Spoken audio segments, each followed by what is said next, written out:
Hey guys, Carl here again. Welcome back to our Junior Cycle Higher Level Math Solutions. So, this video today we're going to have a look at a question on the line. It was asked in the 2022 exam and it was question 3 on the exam paper. Okay, so let's have a little read of it.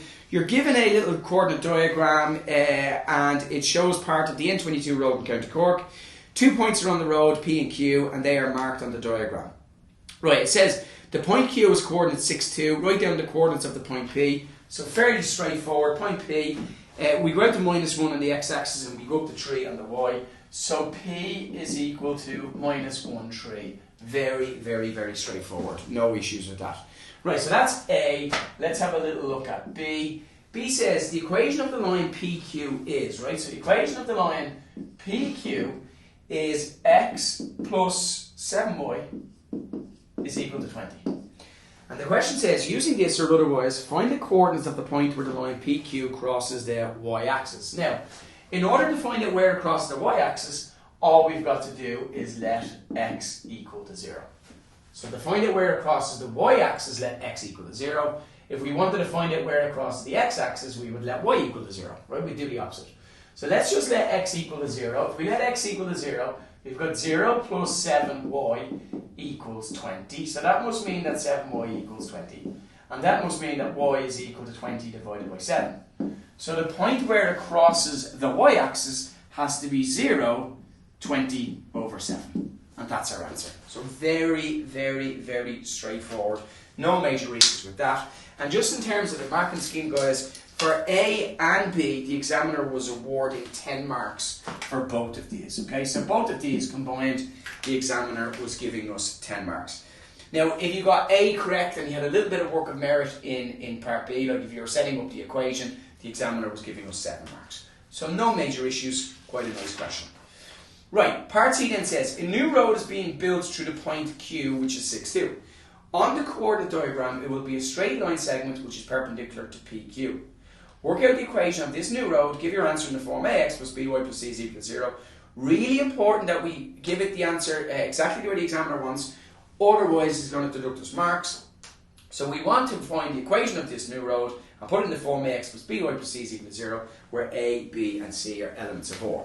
Now, so ultimately what the question is asking us to do is to find the equation of a line. Okay? And in order to find the equation of a line, we need to have 2 pieces of information. We need to have a point on the line and we need to have the slope. Now, we clearly have the point on the line because it tells us a new road is being built through the point 6, 2. So that is our point. That's fine. But now we have to find the slope. Now, what do we know? We know that this new line, this new road, this new line segment is perpendicular to PQ. So let's go back to PQ. PQ was here, right? So the line PQ is x plus 7y is equal to 20. Now, if I rewrite this as x plus 7y minus 20 is equal to 0, so we'll just bring over the plus 20 and it becomes minus 20, we can find the slope by using minus a over b. Now, a is the coefficient of x and b is the coefficient of y. And the coefficient is just the number of x's and the number of y's. So you can clearly see here we've got 1x, so that's going to be minus 1 over the coefficient of y. What number is in front of that y? 7. So the slope of PQ is minus 1 over 7. That must mean the slope of the new line segment,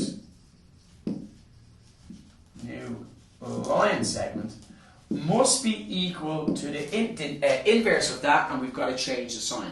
So all we've got to do here, guys, is take minus 1 over 7, flip it, invert it, and change the sign. So the slope of the new line segment must be equal to 7. If we flip 1 over 7, we get 7. And if this is negative, this has to be positive. Now the reason for that is that, excuse me, perpendicular lines will always, the slopes of perpendicular lines will always multiply to give minus 1. So if we multiply minus 1 over 7 by 7, we clearly get minus 1. Okay, so do we have enough information? We do.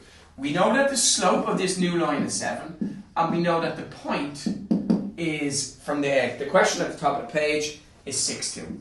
So what we'll do is we'll label this x1, y1, and this is the slope, and we are going to sub this into y minus y1 equals m bracket x minus x1. Love it. Okay, so y minus y1, what's y1 is 2, equals the slope, which is 7, bracket x minus x1, x minus 6. So that means y minus 2 equals 7x minus 42, because we've got to multiply out the entire bracket. And now all we've got to do is get everything to one side. So I'm going to bring the left to the right, and if we do that we get 7x, plus y becomes minus y. Bring over minus 2 and it becomes plus 2. So minus 42 plus 2 is minus 40, and that is equal to 0. And that is the exact way that the examiner wants us to write it. 7x minus y minus 40 is equal to 0. And we have 5 marks in total for that. Okay, so a lot of work for not a lot of marks. Okay, now if you were able to find the slope of PQ, this minus 1 over 7, the examiner was giving us 2 marks. And if we have full correct substitution into the formula, so this part here, the examiner is going to give us 4 marks out of 5. Okay? Okay, so that's fine. Let me put D here. So it's great. I'll keep it on the same board. Right, so D says, the distance P to Q on the diagram is, so this is one of these scale diagram questions. So the distance for P to Q on the diagram is 7.1 centimetres. Correct in one decimal place. 5 millimetres on the diagram represents 100 metres. So 5 millimetres equals 100 metres. Use this to work out the actual distance from P to Q, give your answer in kilometres. Now, the difficulty here lies in that we're going from centimetres to millimetres to metres, so we kind of need to have a bit of consistency here. So, what do we know? We know that on the diagram, the distance from P to Q is 7.1 centimetres. And we know that 5 millimetres is equal to 100 metres. But remember, we should know that 10 millimetres equals 1 centimetre. Okay, so it's important that we recognise that. So what we're going to do is we're going to take this 7.1 centimetres and we're going to multiply that by 10. So that is equal to 71 millimetres. So 7.1 centimetres equals 71 millimetres. And we know that 5 millimetres is equal to 100. So we need to find out how many 5 millimetres we have in 71. When we do that, we get 14.2. And then all we want to do is take the 14.2 and multiply it by 100 metres. And if we do that, we get 1,420 metres. But remember, the examiner says give your answer in kilometres. So 1,420 metres, in order to convert to kilometres, we'll divide by 1,000. So it's 1.42 metres. So a little bit of calculation of that. Sorry, 1.42 kilometres, obviously. Okay, converting it to the nearest kilometre. Okay, so 1.42 kilometres. Now, again, marking scheme, the examiner was giving us 5 marks for this question. Okay, so in order to get full 5 marks, we're going to have to write the 1.42 kilometres. Any work on merit, like even converting the millimetres or the centimetres to millimetres, the examiner is going to give us 2 marks. Okay, so 5 marks in total for that. So a nice line question, working on coordinates, working on the concept of the equation of a line, knowing what we need in order to find the equation of a line, making sure we know what the story is with perpendicular lines and what we can do with the slopes. And once we do that, we should be fine. Okay, hope that question worked out well for you guys. Thanks for watching. I'll see you in the next video.